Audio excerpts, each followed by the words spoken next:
Oke, pagi guys. Kegabutan hari ini ya pagi-pagi juga. Oke, karena materi gelombang telah selesai, menghitung panjang dan segalanya.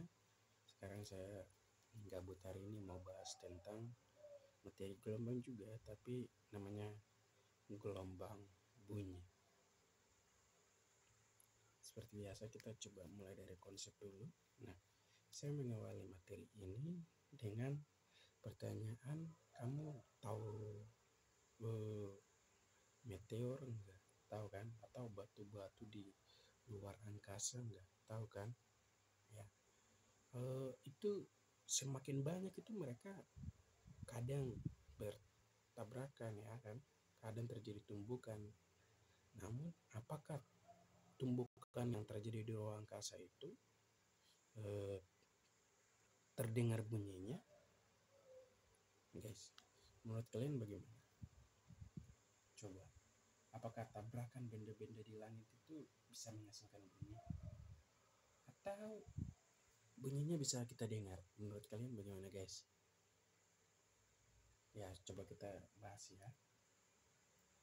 Yang pertama,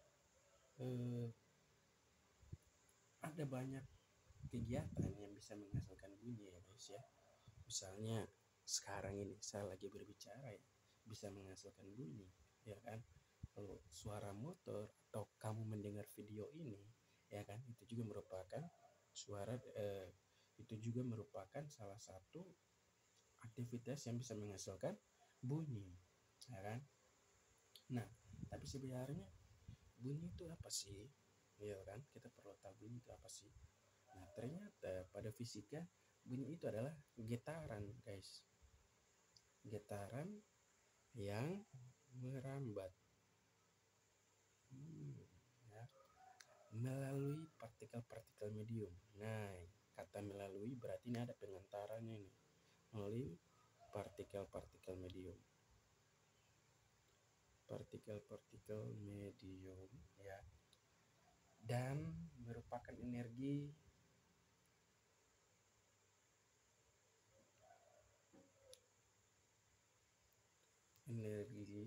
yang dirambatkan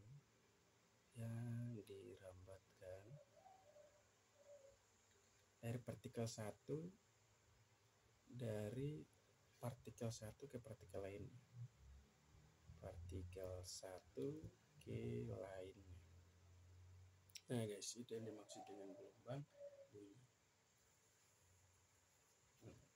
Di sini saya flashback kembali lagi ya, dimana kita tahu bahwa kalau arah getar suatu gelombang itu dia searah ya dengan arah gerak, maka disebut gelombang longitudinal ya. Longitudinal yes.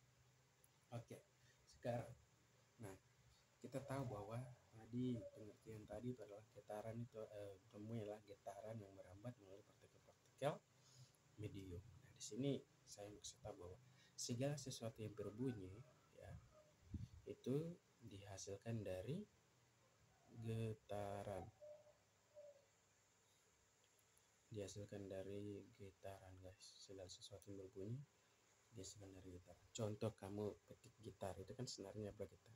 Atau enggak, saya lagi berbicara nih, coba kamu bisa praktek juga berbicara sampai lagi sambil memegang tenggorokan. Misalnya ya video kali ini akan berbicara tentang di situ kan terjadi getaran yang terjadi di esofagus guys. Nah, bahwa jelas kalau segala sesuatu yang menghasilkan bunyi itu akibat adanya getaran. Oke, sekarang syarat-syarat ya. Kita akan coba berbicara syarat-syarat agar terdengarnya bunyi. Syarat terdengarnya bunyi.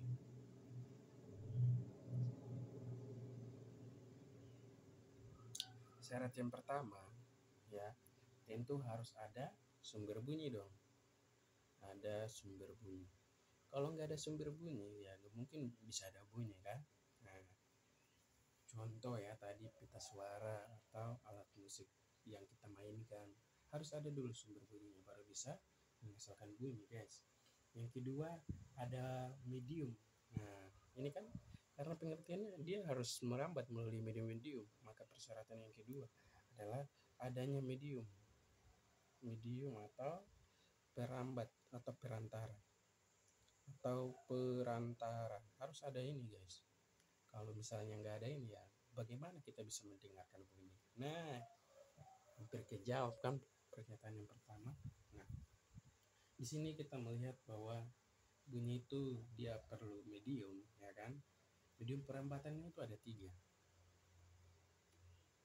Kalau kamu belajar di gelombang sebelumnya sama juga, ada padat, cair, dan gas. Nah, jadi perambatannya ada 3, guys. Padat, cair, dan gas. Oke. Sama yang berikut adalah adanya penerima. Harus ada penerima bunyi, guys. Harus ada penerima bunyi atau istilahnya reseptor. Nah, harus ada penerima bunyi, guys. Kalau enggak ya kita gak bisa dengar, misalnya kita nggak bisa tahu ini berbunyi atau enggak. Nah, di telinga kita itu memiliki yang namanya reseptor atau mendengar, guys. Jadi kita bisa mendengar bunyi yang dihasilkan dari gitar. Sudah, jadi ini syaratnya. Yang pertama ada sumber bunyi, ada medium atau perantaranya, bisa padat, cair, gas, sama ada penerima bunyi, harus sama ada penerima bunyi reseptor. Nah,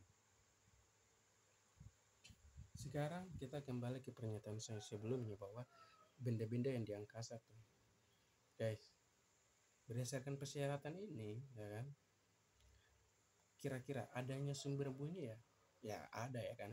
Kalau si benda-benda ini yang saling bertabrakan itu sumber bunyi, guys. Terus pernyataannya ada nggak medium atau perantaranya kalau kita di angkasa? Jawabannya nggak ada, ya, guys, karena di sana ruang hampa udara. Jadi nggak bisa tuh pakai medium gas, hampa udara, maka dia nggak memenuhi persyaratan kedua, guys. Terus penerima bunyinya ada nggak? Ya, kalau satu perantaranya aja nggak ada, ya nggak mungkin juga penerimanya bisa dengar, ya kan? Seperti itu, guys. Tanpa ini kita sebagai reseptor nggak bisa lihat, jadi dia nggak bisa lihat lagi, nggak bisa dengar. Ketiga hal ini sangat berkaitan, guys. Nah, terus bagaimana dengan astronot, ya kan, mereka yang di luar angkasa berkomunikasi? Nah, ternyata di sana itu ya mereka tahu bahwa di sana tuh nggak bisa berkomunikasi karena nggak ada medium, sehingga mereka pakai gelombang radio. Nah, gelombang radio, di mana gelombang ini adalah gelombang elektromagnetik. Nah, elektromagnetik. Jadi mereka punya alat khusus untuk berkomunikasi. Nah, kalau kamu ingat, gelombang elektromagnetik ini kan gelombang yang dia bisa menghasilkan bunyi tapi tanpa medium atau tanpa perantara. Seperti itu, guys. Bagaimana? Oke. Nah, mungkin segini dulu materi di saat ini. Nanti kita lanjut lagi. Oke, see you next time.